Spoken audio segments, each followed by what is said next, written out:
Welcome to Puro Politics, the political podcast of the San Antonio Express News. My name is Gilbert Garcia, Metro columnist, and I'm joined by Kerry Clack, columnist, editorial board member. Nancy Prayer-Johnson, deputy editor of the editorial board. We got through it. That was it take 4? We got through the intro. We're really happy today. We have a special guest, State Senator Roland Gutierrez. He's a state senator. He's been a state representative. He's been a San Antonio City Council member, proud San Antonian, and he is also currently a candidate in the Democratic primary for U.S. Senator, the seat held by Ted Cruz. And we've got so much to talk with him about. Thank you so much for being with us, Senator. Thank you so much, Gilbert. Thank you, everybody.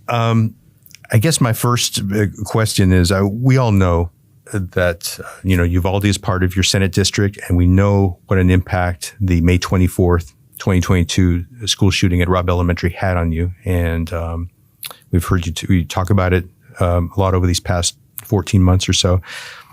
And I'm sure that figures into what you're doing now in your campaign now. But I wonder if there was a particular moment, if you had a moment where you thought, this is something that I have to do. Well, first off, thank you again for having me. Uvalde for me was just a place that every time I look at these photos behind me and think about those moments, it's something that I had to struggle with because I've just been stuck there for quite some time. And I was recently telling some of the parents, it's a feeling that outsiders that were engaged in it for this length of time, because no one can ever ask these families to get over this. I mean, they're dealing with so much stuff, and I hear it so often from people. When are they going to get over it? How are you going to tell a parent that they're going to deal with this grief for their whole lives? Mm-hmm. And for those of us that were on the periphery, and a lot of people in journalism that were there, we were there every day. And it wasn't just the story of this horrible tragedy that ended in 12 minutes. It ended in 77 minutes. And it was the constant failure that you saw in lies and obfuscation from government and the governor, the attorney general, certainly Steve McCraw. It was failure after failure that lasted months on end. It was, 60 days in, we hear another lie. Mm-hmm. We hear a lie that, this guy could have been gunned down by the local cops, when in actuality, it was the PE coach was the rest of that statement. So Uvalde for me was just this place I got stuck in and mentally. Mm-hmm. And it still is. And I still get choked up about seeing them and seeing their children. And, the wonder of Facebook. You see the children's videos and you see them when they're alive. And sadly, after I signed the non-disclosure agreement, I've seen them dead. And there's an image that I see every night and every day. And it's the face of a little girl with her face gone. There is no face. It's just a carnage that you can't understand and can't fathom, and your brain doesn't process very well. And I remember the moment that I saw that image, my general counsel said, "Hey, you need to hold on, because you need to just brace yourself, because you're about to see a little girl with no face." And so all of that has caused a lot of angst. I don't know how else to put it, a lot of anger. And it was launching this campaign. It was part of your way of taking that anger, the frustration, all the emotions you've had for these past 14 months, and feeling like I'm going to channel it into something. This is the most positive direction I can go with it. I think that initially for me, our campaign has not been about ambition of any sort. My wife and I were thinking about, leaving politics altogether, because it just always was a tremendous stumbling block in Austin. Couldn't get, a whole lot done, even though we have done a few things. Glad to talk about those later. But the idea was, this has just been one more compulsion. It just seemed like in this last year and a half, whether you believe in God, fate, or the universe, or karma, like things were being put in front of me, like messages were being put in front of me. And I felt compelled to do this because, and certainly the anger.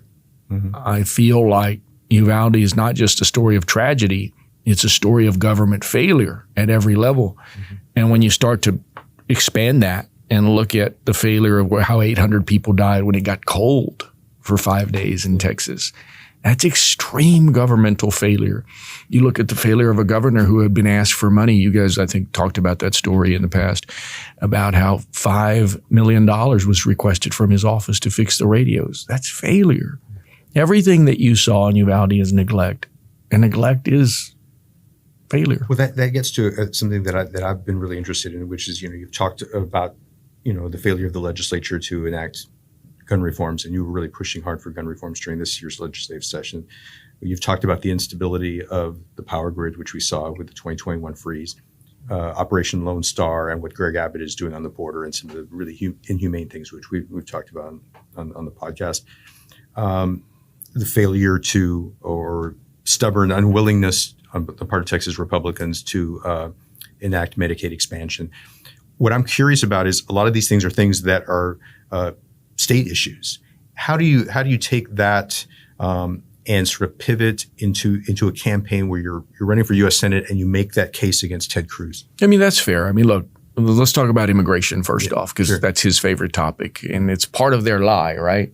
The big lie in Texas, they like to talk about the big lie. Well, the big lie for me with them is that these immigrants, or this immigrant horde, is coming across the border and bringing fentanyl on their backs. And that is somehow the cause of all of our failures on healthcare, on education, on infrastructure, on anything, you name it. It's their fault. Well, those immigrants don't have anything to do with those other issues. But if you want to just take immigration and stand on the border and yell about it, that's one thing. That's Ted Cruz's solution, I guess, covered with the Abbott plan of torturing people. I mean, I guess that's it. But let's solve it. Let's take an immigration program out of country to countries of origin, and coupled with the Department of Labor, have a jobs program where we need, 1 million people in the hospitality industry. We need 2 million people in the agricultural industry. We need another 2 million in construction, because they're there. We have an aging population. We don't have enough workers. Yeah, we don't have enough workers, And they want to work. They absolutely want to work. Yeah, and so when you get the politics out of the thing and you just look at our needs, we can create, all of us at this table, an immigration program that works. But no one in Congress seems to want to do that. This is my day job. I'm an immigration lawyer. I mean, I've got solutions, and we got to try to get there. We can talk about fixing our broken H-2A program where every farmer and rancher wants that fixed. Yeah. This governor, is sending people up to Washington and New York. They're 2 months away from getting a work visa. Yeah. They're processed immigrants. So Ted Cruz doesn't do anything to try to fix this problem, and he can. He absolutely can. One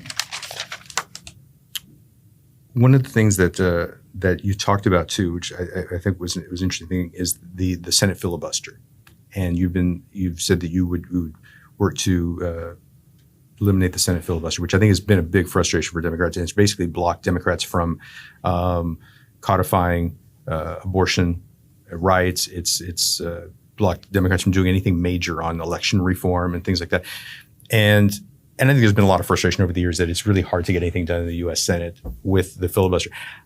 Of course, there's also the possibility that Republicans could take control of the Senate in 2024, and it could work the other way. I guess when you look at that, would you have concerns about the possibility that it could be could enable Republicans to do some things that you might not want them to do down the line? Well, listen, I mean, we've got to codify Roe versus Wade one way or another. Yeah. I mean, we've got to be able to fix this situation, because here in Texas, we've taken any kind of reproductive rights away from women, just wholesale. And, you've seen the infant mortality rate rise just in this first year. And so it's all right there in front of us. And so when you talk about the filibuster, we have to understand that, we are here in Texas and we have 26 million people or so. Montana's got a couple million. Wyoming's got a couple, 3 million, 4 million. So the numbers just don't add up. It doesn't make a whole lot of sense. And so we need to have a real discussion about how, we're not going to change that piece of it. They're going to contain and maintain their 2 senators, and that's not going to change. But we have to absolutely have this discussion about the filibuster into the future, because you're never going to be able to peel off from some of those very red states those 2 senators, and those states' populations is abysmal. And so we need to have a discussion on it for sure. Well, and the fact is, I think it was 10 years ago that I think it was after Sandy Hook, that we had maybe 55 senators who were willing, were supportive of gun reform, and the filibuster essentially blocked that. Yeah. I mean, and it was, the majority was really kind of stymied by that. There are some seminal issues in this country that I think that the vast majority of the population is in favor of. And so we have to figure a way to get through this impasse. And when it comes to reproductive rights, a vast majority of people are in favor of creating some kind of codified change, if you will, whatever that is. When it comes to gun reform, you saw 66% of Republicans in Texas wanted to see extreme risk protective orders, closing the gun show loophole, raising the age. I mean, do something, for Christ's sake. I mean, they could have done a Safer Communities Act with those three elements in place and not even had a bump in the road, but guys in the Senate, even people like John Cornyn, even though he voted for it, fought back against those important issues. Listen, if we had a higher age limit on access to this type of weapon, we wouldn't be in this situation right now. We wouldn't be having this conversation. The easiest thing for either you or Congressman Allred, whoever is the nominee, is to distinguish yourselves from Senator Cruz. The harder part is, how do you distinguish yourself from each other? I mean, that's fair. I mean, listen, I think that Colin is a nice man from every bit that I've heard from him. I mean, I've talked to him on one occasion. I think that his policy position, is a little bit different right now. I mean, he's playing a little bit more moderate game, and I'm a lot more progressive, I think, on some issues. We're going to continue to do what we've always been, which is fight for people. I mean, you're right. I mean, we're both Democrats, and I think we both believe in the same things. I think he has a different constituency than I do, so that might limit, what his positions are. He likes to talk a lot about bipartisanship, and that's important for sure. I work in a place where bipartisanship doesn't exist in the Texas Capitol. I mean, that's nonsense. And so I'm not going to sit here and settle for anybody's scraps, because we as Texans deserve so much more than that. We will discuss, real differences that we have with one another as to the facts. I think that he's taken this stance that on paternity leave, which I think is very important and laudable. But at the end of the day, most women in Texas don't have maternity leave. So let's have a real discussion on that.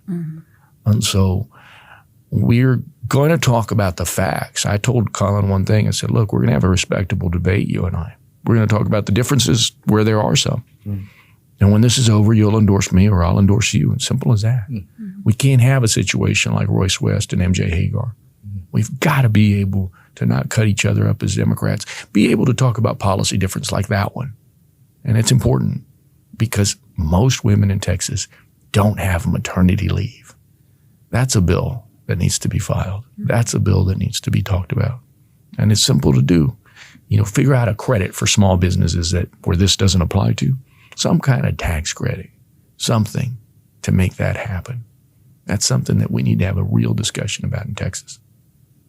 Me think a discussion when I saw that you were running, it's just something I can't get out of my head is after Uvalde, I thought things were for sure going to change. I mean, Beto was running and the elections were happening and nothing changed. And so you're running on this platform of wanting change and saying that, Texas has failed, but nothing back then changed. And it was highly disappointing. I know a lot of the Uvalde families, I cried and were, really, really upset and started doing the Uvalde logo upside down and things like that, right? Uvalde strong upside down. I remember that's the first thing I saw from them after the election. And it was just, I guess I wouldn't say shocking. It was just so deeply disappointing because I felt like they felt, and I believed as well, that if anything would change the election outcome, it would be the huge failures that happened in Uvalde. So what can you say? Like, how are you going to get to the voters and try to make them see otherwise? Yeah, I think that that's a fair question, but also an understanding of they went through their grief and then the huge, for several months of, all of this obfuscation, all these lies.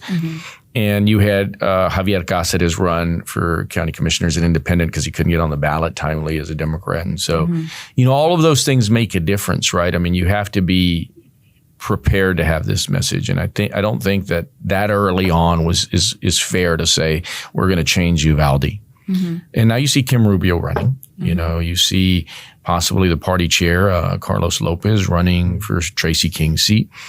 And we're going to have a real conversation with people in Uvalde, but all throughout rural Texas.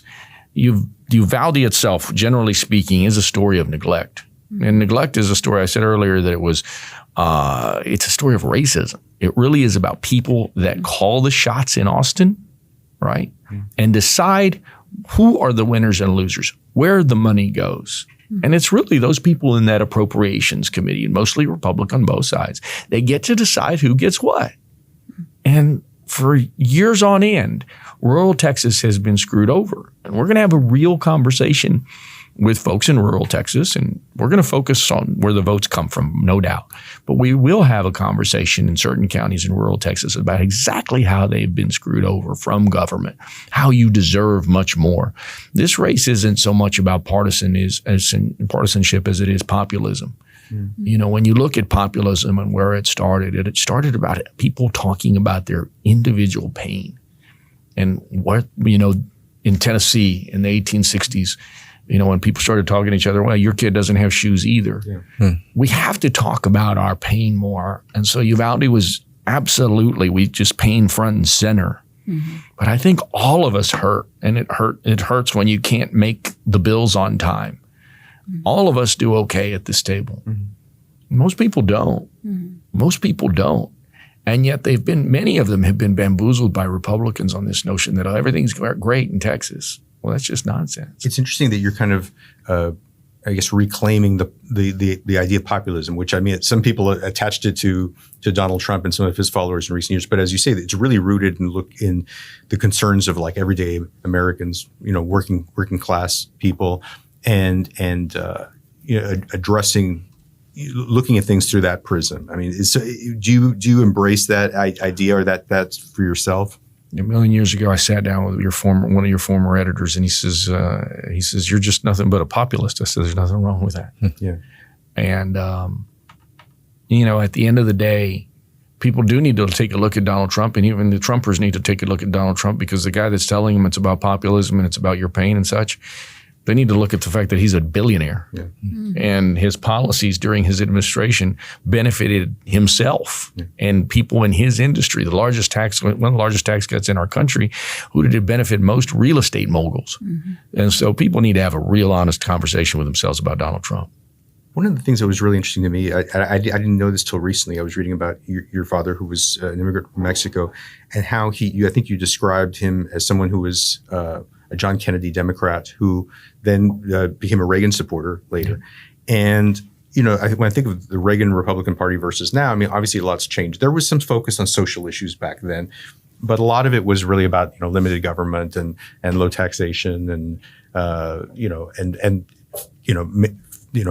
holding the line against the Soviet Union and that sort of thing. Now there's so much, and Ted Cruz, I think we'd all agree, is like a kind of a prime example, is so much focus on social issues against the trans community, LGBT community, against critical race theory, so much focus on all these things. And as somebody who, as you had a father who related to a certain brand of republicanism, at least during that period, what do you make of what's happened to the party over the years? Yeah, this is no longer the party of Ronald Reagan, and it's no longer the Republican Party of a guy like Joe Strauss, and it's probably not the Republican Party of Fidencio Gutierrez anymore. This bunch of haters, because that's all I can say for them, are the party of no. You've got a guy like Ted Cruz that wants to wail on, Barbie in China as a real issue, wants to rail at Bud Light as a real issue. And yet, doesn't want to do the real things that we're supposed to do. When we were young kids, all of us at this table, our congresswoman or our congressman or our senator would come down and talk about things. Oh, I brought this money for this hospital, this roadway, this infrastructure piece. And it meant jobs. It meant everything to us was jobs. You know, our parents were working in those jobs, whether they were working at Kelly or, as in my father, a door-to-door insurance salesman who had gone up in management. And, you know, many of those workers that he sold insurance to were Lackland employees and so on. And so you had, we're in this space now. These Republicans are no longer the business guys.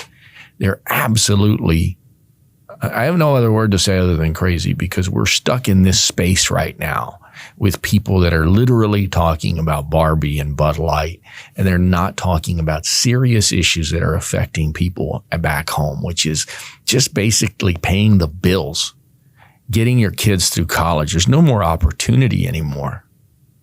They're fighting the president on a debt reconciliation for college, for college loans. I mean, you've got a situation right now which is completely upside down. And people that think they're Republicans, working class people, need to talk to themselves. They need to figure this out, because this Republican Party doesn't have your back. This Republican Party doesn't care about your Social Security. They don't care about the price of eggs. They don't care about your health care. Imagine this. Working class families have an out-of-pocket medical expense of about $7,500 a year. I mean, how does that square for anybody? People are absolutely hurting at home, and they need to understand we're going to have a discussion about our big lie. This is not a Texas miracle. It's the Texas nightmare. When we talk about La Mentira, it's not going to be the telenovela La Mentira. It's going to be Ted Cruz's Mentira to us all, right? Because that's where we are, and we need to have a real discussion with all Texans on it, Republicans and Democrats. Is one of the challenges for you running for the Senate and Kim running for mayor of Uvalde, dismissing the notion that each of you are one-issue candidates? Because as you spoke about a few minutes ago, talking about the systemic inequalities of Uvalde, your campaign and her campaign is about more than that. This horrible tragedy is what propels her to the spotlight, what propels you to run. But the issue is, it's not just this one issue. It's not just more guns. Than that. It's not just more than guns. It's far more than guns. And it is about neglect. It is about disparities that people have. It's about, a lack of resources for people. I talked to a woman that is helping raise the money to build the new school. And she says, we had a parent panel. And, we asked them, what do you want in this school? And we showed them the bathrooms. This is her telling me. We showed them the bathrooms of what a schematic would look like. We took them to a new school somewhere in Texas. They said they had never seen anything like this. They didn't know that this is what they could have. Mm-hmm. And as you travel the United States and you go to different cities and you go to different places and you see states that spend $13,000 on a kid for school, for instance, like Massachusetts, I think most Texans don't know what we could have. Mm-hmm. There was this great, you all remember, and I never met her, and I wish I could have, because she would have been a blast to hang out with, a woman named Molly Ivins. Oh, yeah. She said one thing, I read this one. She said, Texas and Mississippi are a lot alike, both low tax, low service states. The only difference is Texas can afford to do so much better. Mm-hmm. That's the truth, man. Mm-hmm. We make more revenue, actual revenue, than any state in this country, next to California. We can do so much. But we have people that are just so small. And we've got to, it's really about that guy in Secession when he said, you're not serious people, to his kids. People like Ted Cruz, he's not a serious person. There's serious problems. We're going to talk about those serious problems. Well, along those lines, after the 2020 election, Ted Cruz was one of the loudest voices on the Republican side, perpetuating what we call the big lie, that Donald Trump had the election stolen from him. Ted Cruz agreed to argue Ken Paxton's lawsuit challenging the election results. He agreed to argue that lawsuit in front of the Supreme Court. It didn't end up. They didn't end up hearing the case, and he was one of the Republicans pushing to have Congress not certify the election results. And he was talking about an emergency audit, that instead of certifying the election. He was basically talking about things that were really completely contrary to the way our system is supposed to work. How much, I guess I would ask you how concerned you are about the threat that he is to our democratic system, and how much do you plan to talk about that during the campaign? I mean, he's absolutely a threat in the notion that he is just out there, speaking to his base, to this base of, folks that just believe in this nonsense. The fact is there's so much more out there. And what we're truly going to talk about are the real serious issues that are affecting all of us. And certainly there's a tremendous threat to democracy in this guy's rhetoric. Mm-hmm. But, folks don't have opportunity for their kids. They don't have food to put on the table at times. They have trouble paying the bills. They have trouble paying the medical bills. And by the way, when it gets cold in Texas, our infrastructure goes down. Mm-hmm. And this guy takes off goes on vacation. I mean, so we're going to have a real discussion on all of it. I mean, I certainly think that what we see from Cruz and Trump and others like him and DeSantis is all of it is a threat to democracy. I've seen fascism in the Texas Capitol. People need to wake up to what's happening in this country with this far-right group like Ted Cruz. It is fascism, extreme nationalism, wrap yourself around the flag, and yet do nothing to help us here at the bottom. Nothing. You were talking about state capitol. I had to ask you because this kind of blew my mind when you recounted, I guess, a visit that you had with Lieutenant Governor Dan Patrick, where I guess you were in his office for about an hour talking with him about Uvalde. And I'm not sure exactly when this was, but just talking about everything that you had seen in the video and the how this had affected you and how horrible this was. And he said something along the lines of, Roland, this is why we don't watch videos. Yeah, it was very early on. He had pushed back a meeting about third week into the session. Mm-hmm. I said, we need to talk. We need to figure out what you guys are going to do on this. Because all I've asked for is this one thing. Raise an age limit. It seemed to me like that was the most obvious thing that you could do in this space. Mm-hmm. And I didn't think we'd have this problem because, as you know, it's 21 to go off and have a handgun. So I figured we could raise the age limit on assault rifles.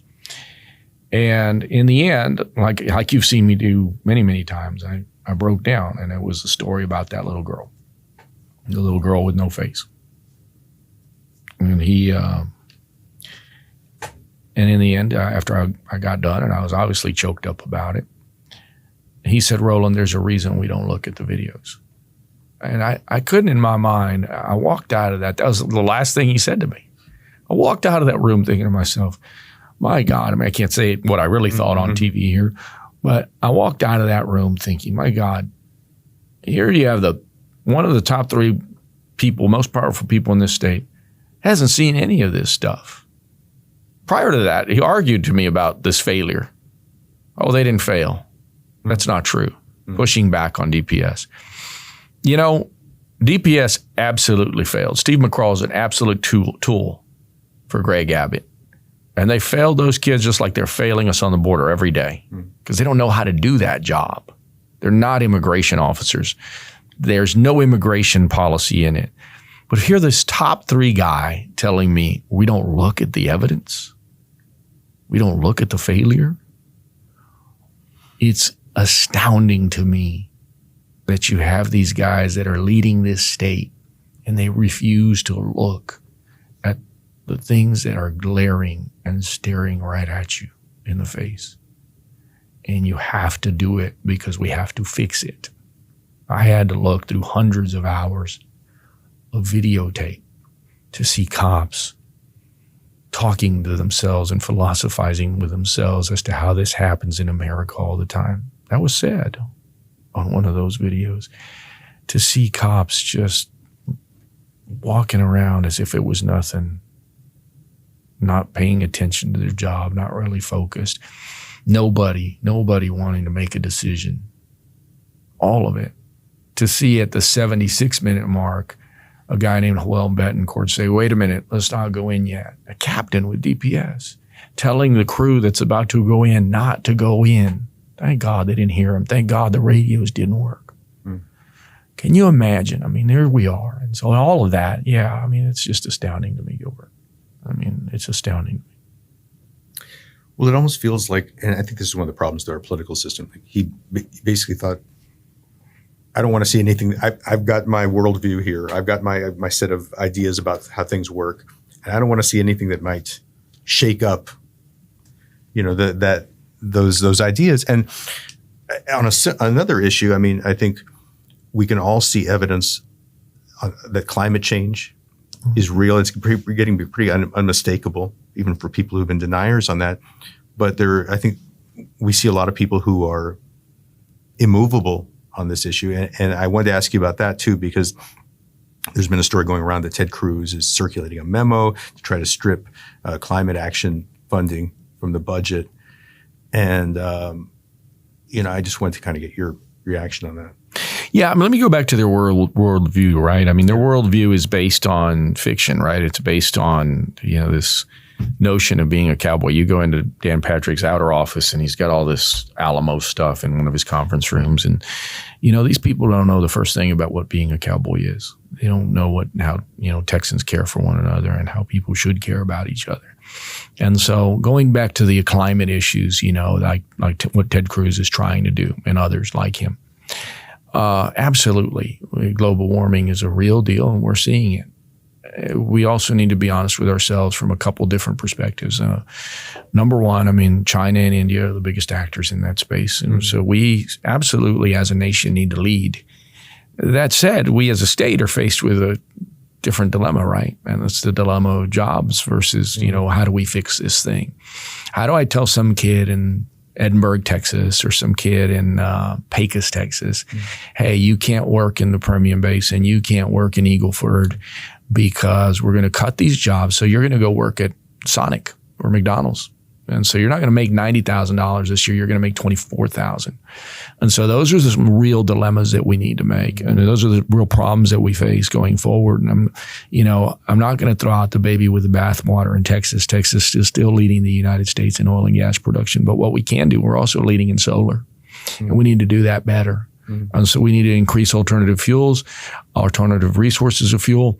Unlike these Republicans that blamed those same alternative resources for the winter storm, which was complete and utter nonsense. We all know that the electric plants and the gas plants froze. Valves literally froze because they didn't winterize properly.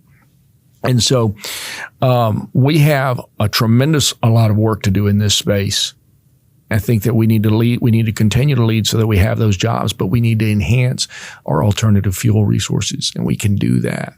But we as a state aren't even spending the resources necessary, or our federal partners, our federal senators aren't finding opportunities through infrastructure to be able to bolster these new technologies. You look at Ted Cruz, he voted against the Bipartisan Infrastructure Act. It was $66 billion of jobs for Texas. I mean, imagine the economic multiplier on $66 billion, probably $500 billion, who knows, of disposable revenue and jobs and opportunity for all Texans. Now he wants to be Mr. Bipartisan, but when he had the chance of doing something so big for us, he was a no vote. When he had a chance of voting for the Inflation Reduction Act, he voted no, because I guess he would rather have a destabilized economy than a stabilized economy. He votes against Safer Communities Act. This guy has done everything in his power to be Dr. No. And in doing that, he has hurt working class Texans and working class Republicans. Working class Republicans need to wake up. You need to wake up, because Ted Cruz doesn't care about you. And if you care about Barbie so much and Bud Light, well, then you've got a real problem. My father used to tell me, I'd come home and I'd say, hey, Dad, Johnny's got this new pair of shoes, or Johnny's got this new, these new cool pants, parachute pants. and he, you remember those? Yeah. MC Hammer. and I wanted some parachute pants. And he says, well, look, Johnny doesn't pay my bills. He doesn't pay your bills. Yep. And so you're lucky this is what people need to understand right now when you've got Trump and DeSantis and Cruz telling them about this nonsense, and the transgender kids and the Black Lives Matter stuff and all of it. Saying, worry about yourself. What are you going to do for yourself, and what are you going to do for this country? It is about what John Kennedy said, right? It is about what are you going to do for this country? There's some of that here. But it's also about what this country's going to do for you. But Ted Cruz would have you look at this other fuzzy animal over here and talk about immigrants and Barbie and Bud Light and say, these are the bad things that are happening to us. And I'm going to say it now. I'm sorry, but all that's just bullshit. It's just bullshit. And we deserve so much more from government. I'll give you one last quote. Abraham Lincoln said that the legitimate object of government is to do for the people that which they cannot do for themselves, like education, like transportation, like electricity, the important big stuff, public safety, the big stuff. This campaign is about bringing back some common sense to us all and say, government owes us more than that crap. It owes us real deliverables, real stuff. And Ted Cruz owes us real stuff. I think that all Texans have paid him far too much to blather on about nonsense. Well, on that note, we're gonna wrap things up. Roland Gutierrez, thank you so much for being on the podcast. We really appreciate it. Thank you. Thank you so much. I appreciate y'all. Thanks to everyone listening in, and we'll be back with you next week. Take care.